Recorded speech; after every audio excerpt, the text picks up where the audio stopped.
In this video, we're going to discuss views as the next part of advanced SQL. So a view is basically a virtual or materialized table that's based on some other select statement. So all the other select statements that we have executed up to this point can be converted into a view. Now, the good thing about a view is you can specify certain columns that you want to return in that view, and then you can grant people privileges to the view rather than the actual table. So let's say, for example, our employee table had employee IDs and social security numbers, but we only wanted certain people to have access to everything in that table. So what we could do is write a view that would get everything from the employee table other than the social security number, and then we would grant privileges to certain people to have access to that view rather than the original table. So in order to create a view, we're going to say create view and then the name of the view. You can provide or replace without the square brackets if you wanted to overwrite an existing view. And then we say as any select statement. So for example, if I wanted to create a view called expensive view that shows the product ID, description, and price for all items greater than $300, I'd say create or replace view expensive view as, and then the query is select product ID, description, price from product where the price is greater than $300. And then if I wanted to display the results of that query, I'd say select star from expensive view. All right, so here I am back at the server. I'm going to go ahead and run this query to create expensive view. So it shows that the view was successfully created. Now I'm going to go ahead and select from this expensive view. So you can see that all these products are greater than $300, and the only columns that were returned are the product ID, description, and price. If I select star from product, we see that there is going to be much more information than those three columns that we have inside of our expensive view. Okay, so I'm going to go ahead and run this query again to show the results of the view. What's interesting about views is that I can actually continue off the query as if it were a normal table. So I'm going to say something like where description like, and then we're going to look for anything with the word chair inside of it. So we'll go ahead and run this query, and you can see that we just get one result from that query. So now I want you to attempt this learning activity on your own. For number 1, refer to slide 31. That will give you the invoice information. So all you're going to do is convert that to a view with one modification to the original query. So pause this video and then come back to compare your answers. All right, so here I am back at the server. I'm going to go ahead and create the view called invoice. So we say create or replace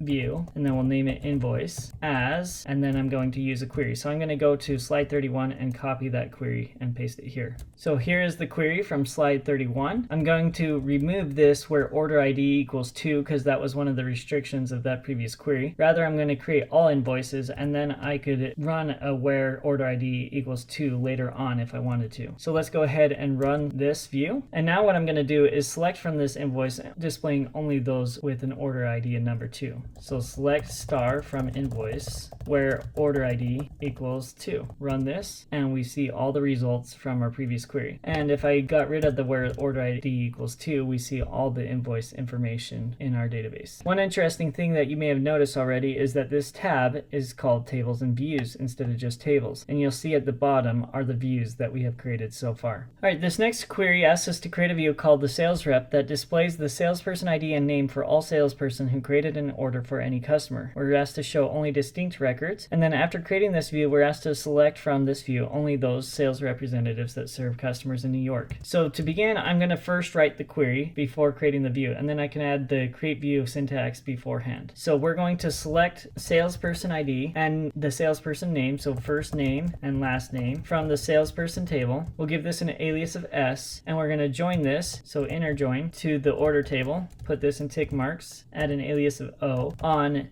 s.salespersonID equals o.salespersonID. Now, since salesperson ID appears in both the order table and the salesperson table, I need to go ahead up here and put an alias in front of this. I'm going to go ahead and run this query, and we see that the salespersons are repeated multiple times because they have multiple orders. So let's go ahead and only show unique rows by adding the keyword distinct in front. And now we see all salespeople that have made an order. Additionally, we want to know those that serve customers in New York, so I'm actually going to have to show the customer information too, so c.star. Let's go to our ERD and see how we can connect customer to salesperson. So we go from customer to order. So we need a join, so I'm going to do inner join customer c on c.customer ID equals o.customer ID. So now if I run this query, we'll see the customer information as well. And so we're now ready to create this view. So I'm going to go ahead and say create or replace view sales rep as this query. So we'll go ahead and run this. It says the view is successfully created. Now we're only only going to show the salespeople that serve customers in New York. So I'm going to say select star from sales rep where state equals New York. I'll go ahead and run this. And these are the salespeople that serve customers that reside in New York.